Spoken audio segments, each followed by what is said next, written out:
Hello to you all. So, I doubt that this really needs any explanation, especially for my regular viewers, but this right here is my storage rack, which is filled with my collection of CRT televisions. It's been in the background of pretty much everything that I've filmed for my channel so far, and apart from being a tidy way to store my collection when not in use, it also makes for a pretty interesting and topical backdrop for my content, if I do say so myself. Many of these tubes in this rack I have also directly featured in various videos on my channel so far, whether it be an entry in my CRT Spotlight series of reviews regarding specific tubes from this collection, or if I just happen to need some interesting visual aids when talking about something related to all of the audio-video hooliganism I usually like to share with you all. However, what I intend to share with you today doesn't actually pertain to this wall of CRTs. Rather, I want to talk about the stuff that is usually showing up in the reflections on the screens of these TVs that sits on the opposite wall of my office. Today, we're going to do a bit of a simple show and tell kind of episode, and I'm going to take you for a tour of what makes up my entertainment center and all of the items within it, which I happen to use on a regular basis. Now, of course, I do often use all of the other CRTs that reside in the storage rack. Well, obviously, apart from filming content for YouTube with them, I also occasionally use them to construct video wall displays for conventions and other public events, as well as hosting educational interactive exhibits at local schools and libraries from time to time. But apart from that, nothing in this rack is actually connected to power or a video source as they sit here now, and really this is all just for storage and display. This, however, absolutely is what you can call my personal battle station, and absolutely is my own oasis for enjoying a wide assortment of retro content. I haven't really done a deep dive on what exactly I have within all of this here as of yet on my channel, so please join me as I take you on a tour of the items that I use pretty much on a daily basis. Of course, we're going to start with the monster that sits front and center on this side of the room, and that would be my big Sony Trinitron. So this beast here is a KV-32FV27, which dates from around February of 2001. Spec-wise, this television sports more or less everything you would expect to find on a Sony Vega set of this vintage, with a flat glass face to the picture tube and pretty much every input that was common in North America up until that point, with options for coaxial RF, composite, S-video, and component found on the back panel. And again, like many other Sony sets of the time, along the bottom of the screen is a little access panel which provides you with some of the basic menu controls needed to navigate through the television's on-screen display, along with an additional composite and S-video port for easier access. However, unlike some of the later FD Trinitrons that would also include the volume, channel, and input select buttons under their front panels, like what you would find on my 24FV300, this 32FV27 actually has all of these buttons exposed along the top bezel of the screen, like many of the earlier TVs in the Vega line. Oh, and since the power button is among these controls that we are currently looking at, I do want to make mention that, for some tremendously strange reason, this television has, without a doubt, the loudest degaussing circuit I have ever heard on any CRT television. Listen to how utterly violent this bwap sound is when I cold start this TV. Yeah, I have no clue if this is a quirk specific to my television here, or if it is shared across every CRT in the FV27 line from this era, but I've owned many dozens of Sony tubes over the years, and none of them have degaussed their screens during the startup sequence with as much veracity as my 32FV27 that we are looking at today.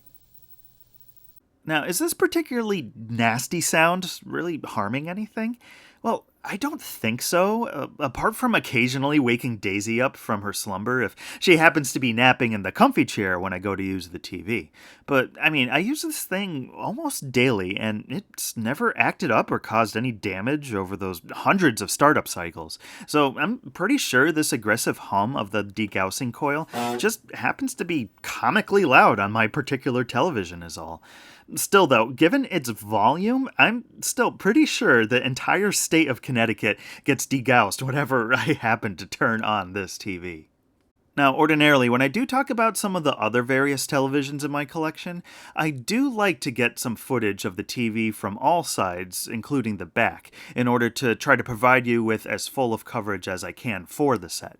However, in the case of this 32FV27 here, getting a clear shot of the rear of this television is simply going to be far too much hassle than it is worth, unfortunately.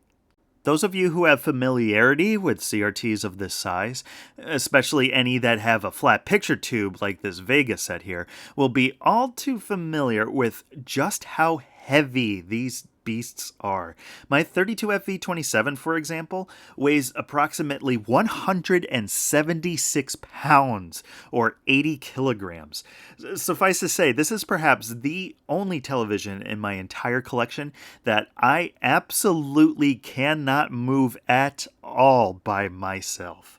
I personally tap out at any CRT screen size above 27 inches diagonally, and being that I would need the help of a friend just to spin this thing around so that you can see the reverse side of this television, no, sorry, but I am not going to do that just for this video. Please understand, this is one of those things where I do not move it unless I absolutely have to move it. And besides, the part of this television that we all want to look at is the part that is on the front of it anyway. I featured a lot of footage of this FE27 running in a few of my past videos, so you might be familiar with how this screen looks already, but for those who are just joining me here now, let me tell you that I really lucked out with this particular Trinitron. I've seen a lot of Vega sets in my time, and I've personally owned quite an assortment of them over the years, and this screen, well, it has to be one of the most perfect tubes that I have ever seen across my entire sample size of Trinitrons. And, well, especially to those in the know, that is quite the big claim considering that this is a larger flat-screen CRT. Oftentimes, many FD Trinitrons can be plagued with an assortment of issues that often amplify as you go up in screen size. However, geometry, linearity, and convergence are all nearly perfect on this 32-inch tube, which is, well, simply quite incredible. Now, of course, it isn't 100% perfect, really no analog television is, and if you are the type of person who really enjoys splitting hairs when it comes to this kind of stuff, well, there are a few extremely minor discrepancies that you can find with enough heavy scrutiny. But unless you are looking at test patterns like these, though, they are completely invisible to the naked eye during normal usage. The most notable of these would be that it does have a teeny bit of that all too common linearity barrel distortion on scrolling images that always seems to show up on flat screen CRTs. Just being able to produce a nice straight line on a perfectly flat tube like this is a feat in itself, so to get a little of this warping on analog hardware such as this is, well, to be expected. But thankfully, this issue isn't all that bad on my FV27, and again, it's really only blatantly visible on test patterns such as this. During regular gameplay, I do not notice it one single bit, especially as you go up in console generations and move away from sprite-based graphics. But apart from that teeny little flaw in the image there, this really is a lovely television to own, and I am so glad I have this wonderful large tube to fill my field of view whenever I'm sitting down for some retro content. I must also give thanks to my source for this television. I was gifted this 32FV27 from my good friend Sal. At the time, he recently took in a PVM 2530 that he needed to make some room for, and much to my fortunes, he offered to rehome this Trinitron to me. It is certainly one of my most coveted televisions in my collection, simply for just how excellent it is, and it totally was worth me nearly getting squashed like a bug and almost ripping my arm out of its socket when Sal and I lugged it down the flight of stairs from the second floor of his home to load it into my car. After being the caretaker of this screen for the past few years, I still would gladly do it all over again. but albeit maybe with a proper back brace and mover's gloves the next time. But Sal, buddy, if you are watching this, thank you again so much for gifting me this wonderful television. You are the man, my friend. But yeah, anyways, now that we've covered the television itself, now let me take you on a tour of everything that I have connected to this TV, which I use on a regular basis. I'll start on the console side of the entertainment stand. Here I've got most of my post-millennium consoles ready to go, with my GameCube connected via composite, and both my Xbox 360 and PlayStation 2 hooked up via component video. So my PS2 Slim, which is a SCPH 79001 model, is a rather obscure ceramic white edition, which looks really unique compared to the much more common silver and black variants for this console. These editions were sold either on their own or bundled with a copy of the karaoke game SingStar. And yes, I do also have the correct matching controller that was never available separately from the console, which I can pair along with it. And then as for my Xbox 360, this is the very special Halo 4 edition of the S model that was released quite late in the 360's lifespan back in November of 2012. Now, personally, I am not the biggest fan of Halo 4. Halo 3 absolutely was my jam back in high school and remains my favorite out of the entire series. But well, come on. How is this simply not the absolute coolest looking special edition video game console of all time? When I had the chance to pick up this Halo 4 360 in pretty much brand new condition a few years back, I just couldn't let this one slip through my fingers. And then finally, we have the good old Indigo Nintendo GameCube to round out the mid-2000s consoles that I have in here. Now, while the previous two systems are feeding video to the Trinitron through component cables, here I'm just using plain old composite with the GameCube for a variety of reasons. Firstly, we all know how ludicrously expensive OEM component cables are for the Cube, and my particular console is one of the revisions that sadly lacks the digital video connection needed to make use of those cables anyway. And secondly, having this standard Nintendo composite connector available here makes it tremendously easy for me to hook up either a SNES or an N64 to the same setup if needed. But yeah, that's it for this side of the entertainment stand. Next, let's see some of the machines that I use to view video content on my Trinitron that are located on the opposite side. So down below we have my Laserdisc player. This is a Pioneer model CLD D604. From what I can tell, it was a pretty decent mid-range deck for its time. This machine does have the dual-side play functionality, and it flips its laser through means of what's known as the epsilon mechanism.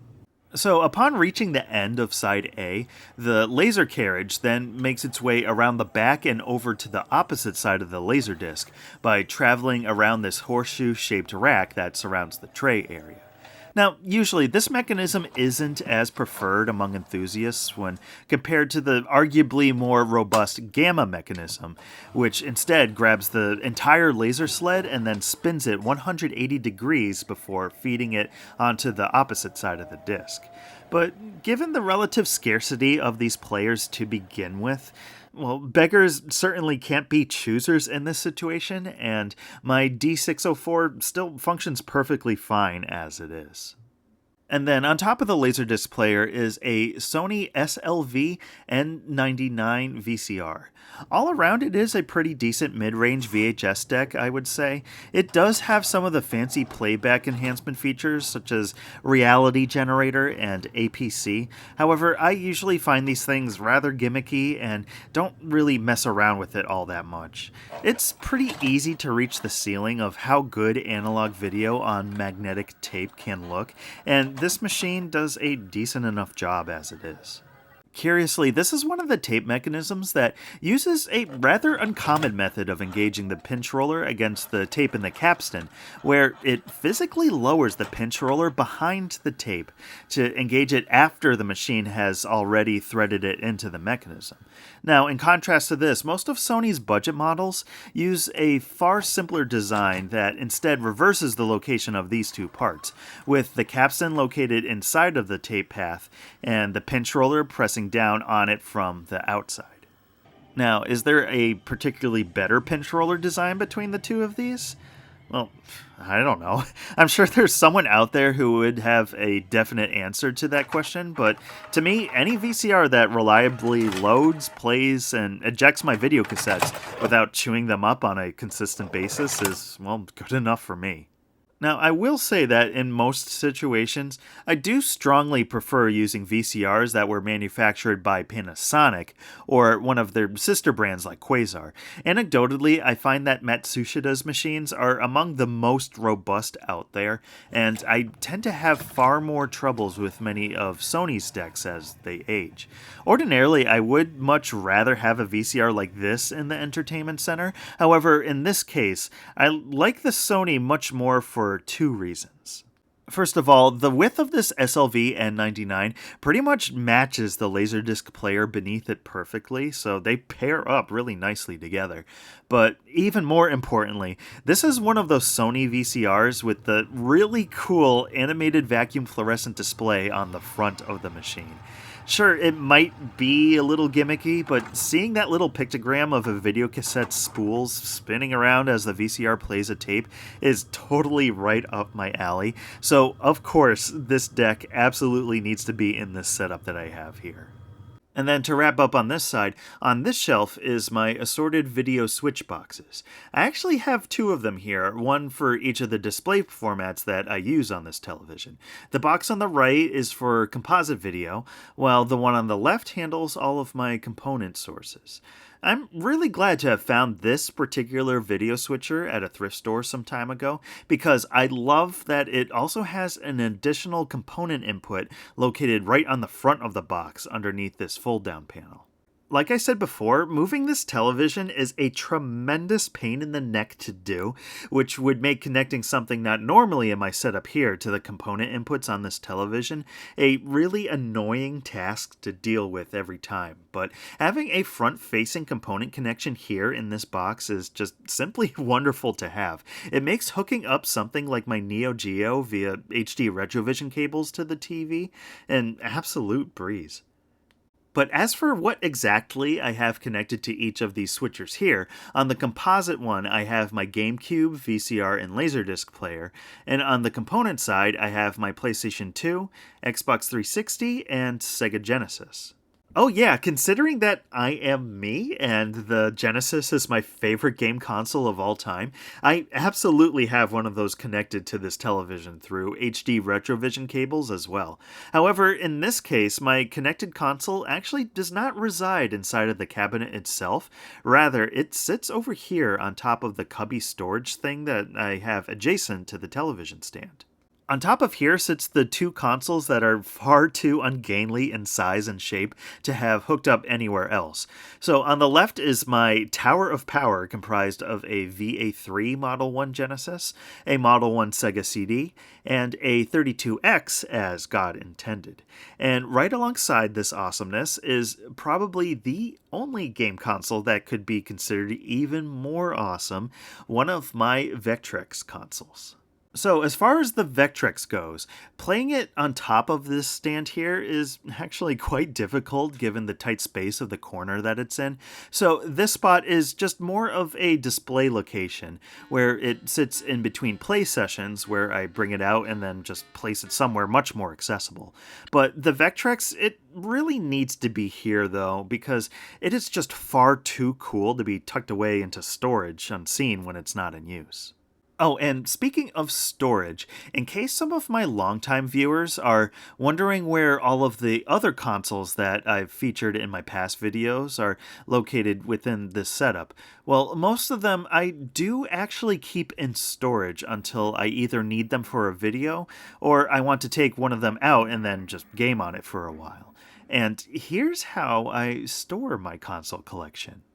So I have them sorted into a variety of tubs, which makes it rather easy for me to take one container out and then have the console, the games, and all of the necessary wires and such ready to go right there. Maybe a good topic for a future video would be taking you guys on a tour of my game console collection. Let me know in the comments if that's something you might be interested in. But as of recent, I have come across a new opportunity to take some of these systems out of their totes and put them back into regular rotation in my game room, and that would be through my revamped TV Cart 2.0 that is now sitting here in the corner. Yep, gone is the KV-1207 that previously provided some wood grain awesomeness in this area here. That cart has now been relocated to a different room to make space for this. Yep, that GXTV has officially won my heart over enough to earn itself a promotion to the TV cart. Originally, I intended to shuffle some tubes around in the rack and store it there when not in use, but after falling in love with its sheer awesomeness, I realized that this CRT needs to be ready to go at all times, so now it's the one that gets this spot in the room. And the cart is new too. After seeing members of the CRT community on Reddit and Facebook raving about how spot on perfect IKEA's Brennball rolling cart is for 13 to 15 inch tubes, I hauled my butt down to New Haven to grab myself one. And yeah, this thing is a match made in heaven for quite a lot of my televisions of this size. And arranging stuff on this little cart has absolutely been my entertaining project as of late. Of course, I couldn't do without another Sega Genesis here too, but currently I also have my composite modded top-loader NES, my TurboGrafx-16, and a Sony SLV D360p VHS DVD combo deck housed within this cart. This arrangement certainly covers my bases pretty decently for varieties of things to play on the GX, but of course, being so new to the room, it still usually takes me a few months of moving things in and out of this setup before I land on something that I find perfect. For instance, I'm possibly considering swapping out that TurboGrafx for maybe a Super Nintendo and a Sega Saturn instead, or perhaps find a way to shove one of my single-side play Laserdisc machines into that cart. There's a lot of potential given the vast selection of AV equipment I have in this collection of mine, and I'm just excited to play around with this cart here and figure out a lineup of devices that works for me the best. So expect to see numerous changes to what is inside of this cart as it pops up in the background of some of my upcoming videos. But yeah, that pretty much covers everything I have within my retro gaming setup here in my office. Hopefully this peek at the wall that usually only shows up in the reflections on the tubes that I like to cover on my channel here proved to be just as interesting to you as the usual sights you get when viewing my content. But speaking of which, thank you so much for joining me here on another episode of Steve's Assorted Stuff. I originally intended for this video to be a short and simple tour of this part of my collection, but yeah, the proverbial snowball of increasing scopes certainly got rolling for this one, so hopefully the results were as entertaining for you as always. But definitely stick around for more of this kind of stuff, as this is the content that I certainly enjoy making the most to share with all of you. But until we meet up again on the next installment, thank you all for watching. Be sure to give your collection some love as well, and have a great day, everybody.